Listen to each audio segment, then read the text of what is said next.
Good morning, good morning, good morning. Phil Davis, Ancestry Lands, ancestrylands.com. Driving on the highway to work. A little bit late start. The on ramp was fine today, very much no traffic. Recent events, I've done a town hall opener out in Lumberton, New Jersey. It's very surreal in life. I'm going to let you guys know one thing. Life is a very small world. It really is. You will find that the more you go out into the world, well, of course, I got traffic. Look at this shit here.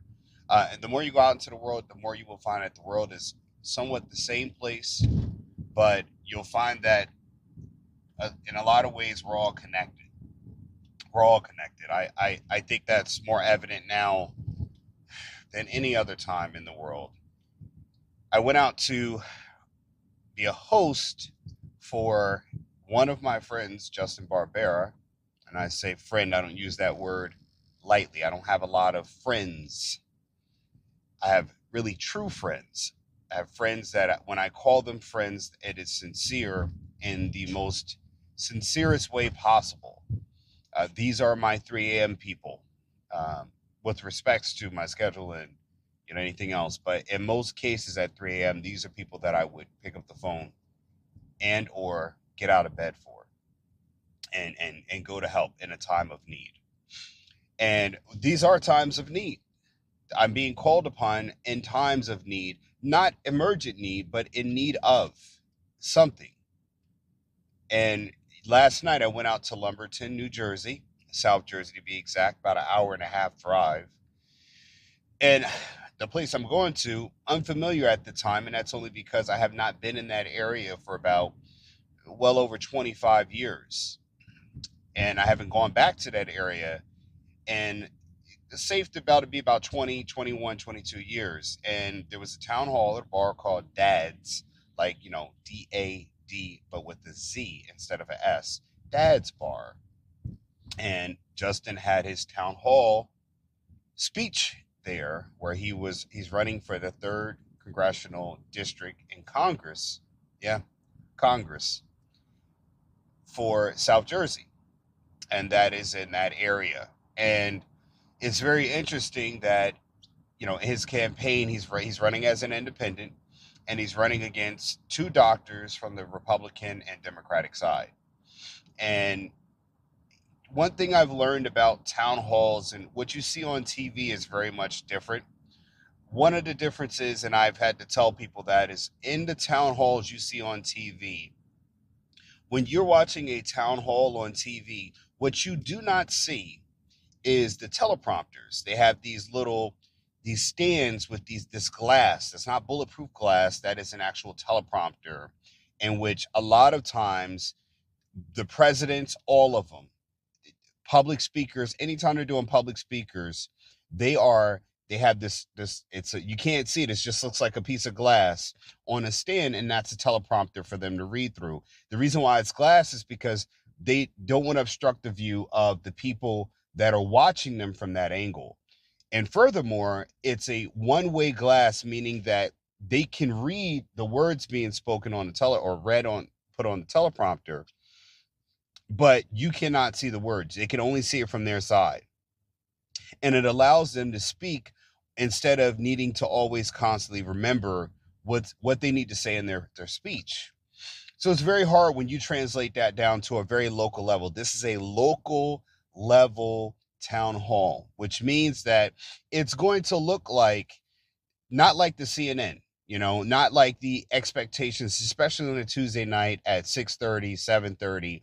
You're not going to get the draw that you would get at a CNN or a Fox town hall. The biggest difference, as I covered in a previous video, is that they pay people to be there. They pay for people to for it to look crowded, like the people can draw a crowd.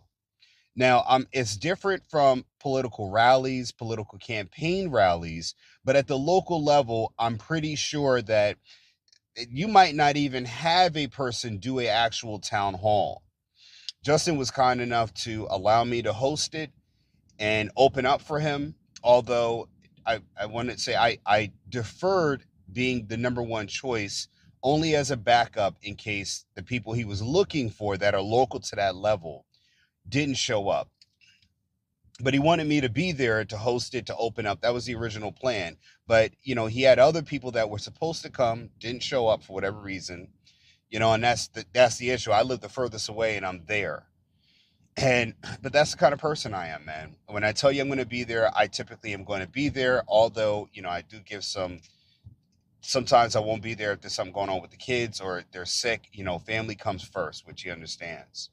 But it was good because I got to learn the reality of what you see on TV is not always the reality that you see in life. And actually, I want to say 99% of the time, it is never the reality you see in life. When you've got to do the actual work and you don't have the media there to prop up the interest, the population, you got to bring people in, pay people, to get there and show up to make it look like, they have more of a draw. That's what's going on. That's the difference from the kabuki theater to the reality. We went in Tuesday night, regular bar night, which is not a heavy night for people going to a bar restaurant. It has tables and chairs. It's not just a stand up bar, but a local bar where local residents live.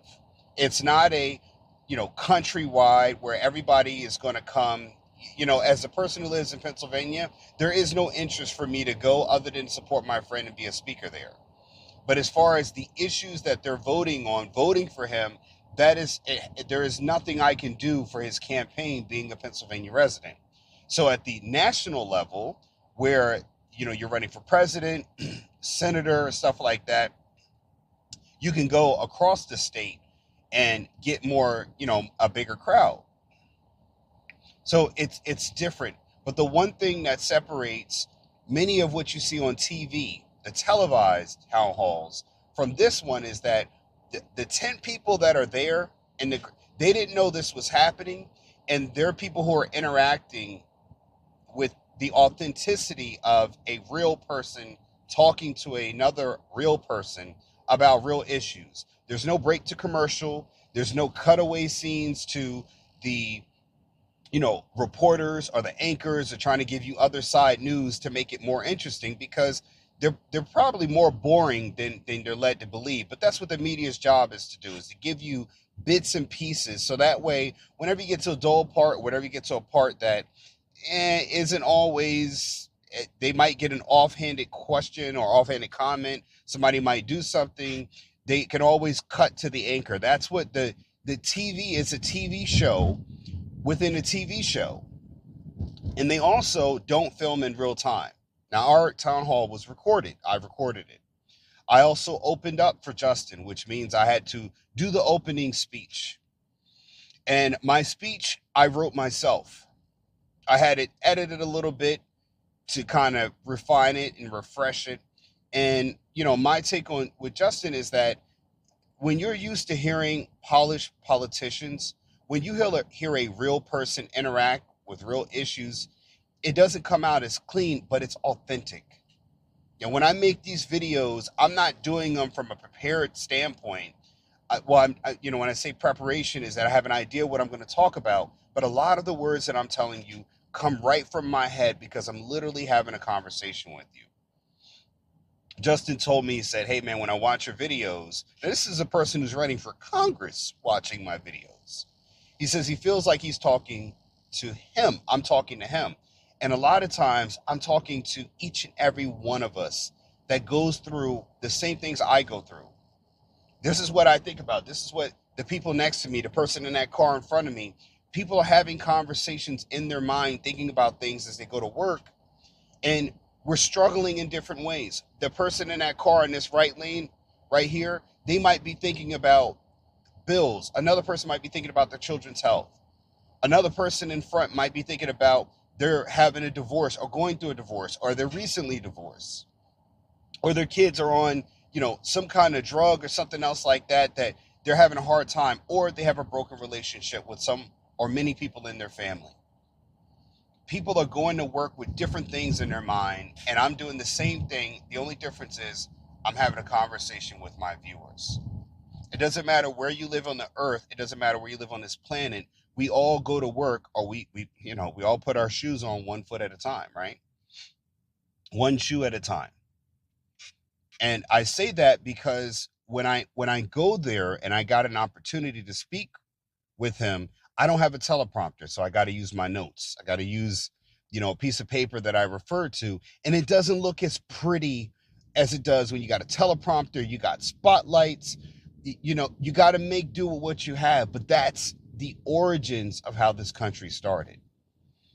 That's where people are. That's people in their living room talking about issues and being free to speak about things that on TV, on social media, you cannot talk about. One of the young ladies that I didn't even know that this area that's changed in the last 20 years, driving back, you can see there are more businesses, there are more townhomes going up. And I didn't know that the area, which used to be a very affluent area, very prestigious area, is now somewhat in a downcline. It's in a decline. And they're dealing with crime. They have methadone clinics that they're being, they have the transit ship the city people out to these suburban areas to get off, drugs. Methadone it's a gets you off, it weans you off. And I know because I've actually taken care of babies in the NICU out in California, Santa Rosa Memorial Hospital. I worked there as a travel nurse for I think almost a year. And I worked in a NICU. That's the neonatal, that's young babies, sometimes preemies, intensive care unit. And we had to give them drops of methadone to wean them off of the drugs that their mothers used while they were pregnant. Now, the methadone clinics are for pretty much users that are adults, that they give you this methadone and it helps you to wean off of the hard stuff, so that way you don't have withdrawals, you don't have all this crazy stuff going on. It helps you to kind of get off because you don't go cold turkey. It's not like the movies. And the crime, the lack of police enforcing law is something that in these small towns they have the same issues for. They have the same issue. Migrant issues are there in New Jersey, not just California. It's become infectious. And it's crazy to see that because that was never the case when I was there. I remember one time I ran a yellow light coming back from college with my brother. My brother was like, don't run the yellow light. I ran a yellow light. I lived in New York. Yellow lights are like, lime green in New York, right? You can run them. And a cop pulled me over right away. As soon as I got across it, man, I was like, goodness, I wasn't even speeding or anything. I just ran the yellow light. Just pulled me over, man. My brother in the car said, I told you not to. Guy was like, he recognized my brother. He's like, oh, hey, you're Julius Davis. It's his brother. It's like, oh, you're Phil Day. Okay, good. Let us go. No problem, right? Nobody got shot. No one resisted arrest. Nothing like that, because we were compliant, and he also knew who we were because we were football stars in that Burlington County area. And he let us go, no problem. My dad's law enforcement correction officer, no big deal. You know how to talk to police officers. You lead with respect, and you don't come with an attitude. And generally, they'll let you go. There won't be an issue. It's happened to me driving across Iowa with a full beard, looking like I'm an enemy of the United States. And I had no problems being respectful, having credentials, and not riding dirty also. But any which way I say that all is because while I have my notes, and it's different when you're talking to regular people, when you're not a polished politician, when you have real issues and something to say. So you'll see that video coming out where, I do talk about them. There are some issues that I think will be a little too sensitive for YouTube because, the conversation pieces that people have in bars and regular places are not palatable for social media. The questions asked are questions that, they're censored on social media. But the problem is on social media, you can't talk about the issues unless you're running for president, unless it's on CNN, unless it's on that. Regular people cannot have these conversations that are being asked in these bars, the things people care about, on women's health, women's right, mental health issues, crime, a lot of questions on crime and 2A, ownership. That's the blip, blip, blip. People being worried about their freedom, their security, inflation. All of this stuff comes up in regular people's lives. And again, we got to start having people do more about it than just do lip service. See this shit right here, man? There's this car right in front of this white car driving slow as I don't know what in the left lane, holding up traffic. This is just ridiculous, man. Look at this right here. You got to get over. Nah, man, you had your turn, bruh. This is crazy, this car right here, man. This guy right here, he's on the freaking phone. That's what he's doing. No, you get off your phone and get out of the left lane driving slow like that. It's ridiculous, man. Any which way, these are issues people are concerned about. It's now gotten into the livelihoods of everyone cross coast. It's not a Cali issue. It's not a, if you don't understand that, I didn't realize it until yesterday. If you don't understand that, you think California, because I had somebody comment, oh, trying to sell land in California is wild. If you think these problems are only just for California, you got another thing coming. You're going to be deeply shocked. I didn't know South Jersey, of all places, would be the one place where they're talking about migrant issues. We're talking about it's not a border state. It's not anywhere further.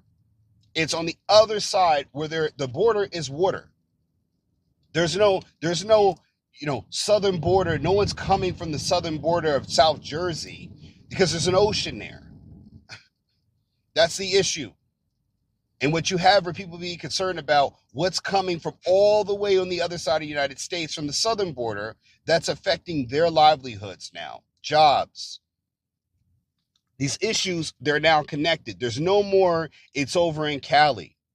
So, and the neighborhoods are declining for the same reasons that they're declining for in California. So my question to the viewer who said something about, trying to buy land in California, well, it's just a matter of time before it happens in your state. No place is safe. The only place that is safe for now are the affluent areas in the micro areas or the microcosms of each state or county. The affluent area where the rich live, where the Nancy Pelosi's live, that they wall out the other people in these other communities that cannot afford to stay economically viable to live in these places that they command, the higher income people. It's the only way they're doing it now. They have neighborhoods where they can protect themselves because they have the income to do it.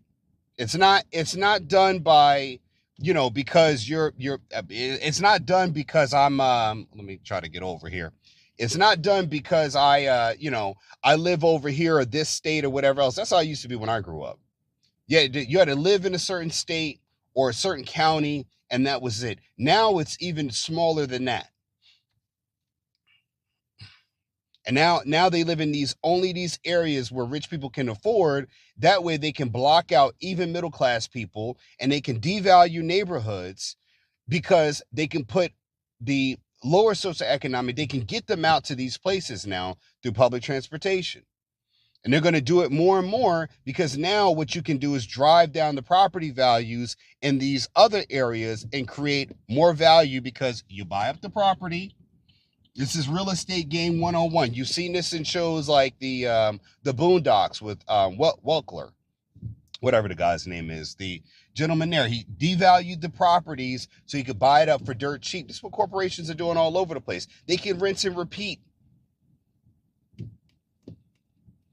And I'm going to go back to the town hall. I have my notes there. It's not the same as when you have a teleprompter, you have all the fancy equipment. You got to buy it, you got to invest in that.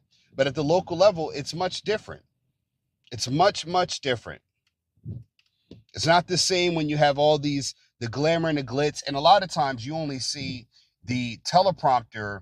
You don't see the teleprompter because they pretty much camera angle view right where it's just in the screen. Like how, in this square, you're looking at me. You don't get all of the excess, the sideways where they have a teleprompter. They have them wide enough where they can read them and you don't see them. So I had to look at my notes, and it's very different to sit in front and talk in front of people. And we also there's an actual band playing in the other part of the bar. I would say there's two sides of the bar. There's the restaurant side and there's the actual bar side. And it's a lot different, and even being up there and talking to people, engaging in conversation, it's a lot realer than you think. But I'm honored to see that my journey, and I did a video driving back talking about that this is a end result from me starting to do land. You might say, oh, land. Once you start on a journey, I started doing land. It led me to different places. And that's what I keep talking about, land ownership. When you start to own land, it's going to take you different places. You're going to have different conversations. And the only reason why I'm here being asked to do this is because of Ancestry Lands, because I had the motivation to, you know, start owning land. Then that transformed into having a business. Then that transformed into having a YouTube channel. That transformed into me becoming an author. The same person that asked me to be there for a host is the same person that connected me with Dr. G Arena, who had me on Hulu on his channel, airing me about my book, Getting Dollars from Dirt, A Beginner's Guide to Vacant Land Investing, which is in the description section below. But that interview that I was on, that TV show, Justin's the same guy who connected me to him. That was our mutual friend. That's how I got to be on that TV show. This is what I keep talking about in my videos. Your network is your net worth. Your network is your net worth. Who you know matters more than sometimes what you know. But again, don't forget, people are watching. I wanted to say that to inspire you all, to show you that if you own land, land will take you places, man. It will. You own land, you own one property, own more, buy more properties, buy from Ancestry Lands, and just see if your journey won't take you some places, man.